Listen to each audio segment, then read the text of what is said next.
Guys, আমি আপনাদের সামনে আবার চলে এলাম। আজকে আমি আপনাদের শেখাবো হচ্ছে ডি লোকিয়ান মুড। তো ক্লাসটি শুরু আগের একটি কথা বলতে হচ্ছে, যারা আমার গিটার রাজবাড়ি নামে ফেসবুক গ্রুপ এবং পেজ আছে জয়েন হয়নি, অবশ্যই জয়েন হবেন। চলুন আমরা আজকে শিখবো ডি লোকিয়ান মুড। তো সবাই ক্লাসটি শেখার আগে একটি কথা বলতে হচ্ছে, যারা আমার গিটার রাজবাড়ি নামে ফেসবুক গ্রুপ আছে জয়েন নেই, এখনই জয়েন হয়ে যাবেন। চলুন আজকে দেখবেন 6 নম্বর তারে ডি নোটটি কোথায় আছে। ডি নোটটি আছে 10 নম্বর ফ্রেট। চলো আমি একটু বাজিয়ে দেখাচ্ছি।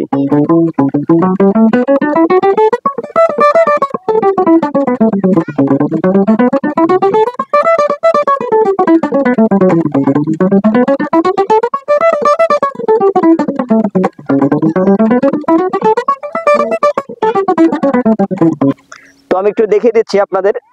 1 নম্বর আঙুল দিয়ে 6 নম্বর তারে 10 নম্বর ফ্রেট, 2 নম্বর আঙুল দিয়ে 6 নম্বর তারে 1 নম্বর ফ্রেট, নিচে তারে 6 নম্বর তারে 4 নম্বর আঙুল দিয়ে 13 নম্বর ফ্রেট, আবার নিচে তারে 1 নম্বর আঙুল দিয়ে 5 নম্বর তারে 10 নম্বর ফ্রেট, 2 নম্বর আঙুল দিয়ে 5 নম্বর তারে 1 নম্বর ফ্রেট, 4 নম্বর আঙুল দিয়ে 5 নম্বর তারে 12 নম্বর ফ্রেট, নিচে তারে 1 নম্বর আঙুল দিয়ে 4 নম্বর তারে 10 নম্বর ফ্রেট, 3 নম্বর আঙুল দিয়ে 4 নম্বর তারে 12 নম্বর ফ্রেট, আবার 4 নম্বর আঙুল দিয়ে 4 নম্বর তারে 13 নম্বর ফ্রেট, নিচে তারে 1 নম্বর আঙুল দিয়ে 3 নম্বর তারে 10 নম্বর ফ্রেট, 3 নম্বর আঙুল দিয়ে 3 নম্বর তারে 12 নম্বর ফ্রেট, 4 নম্বর আঙুল দিয়ে 3 নম্বর তারে 13 নম্বর ফ্রেট, নিচে তারে 1 নম্বর আঙুল দিয়ে 2 নম্বর তারের 11 নম্বর ফ্রেট, 2 নম্বর আঙুল দিয়ে 2 নম্বর তারের 13 নম্বর ফ্রেট, 4 নম্বর আঙুল 2 নম্বর তারের 15 নম্বর ফ্রেট, নিচে তারে 1 নম্বর আঙুল দিয়ে 1 নম্বর তারের 11 নম্বর ফ্রেট, 2 নম্বর আঙুল দিয়ে 1 নম্বর তারের 13 নম্বর ফ্রেটে, আবার 1 নম্বর আঙুল দিয়ে 1 নম্বর তারের 11 নম্বর ফ্রেটে। এসিল অ্যাসেন্ডিং ডিসেন্ডিং এভাবে বাজাবেন।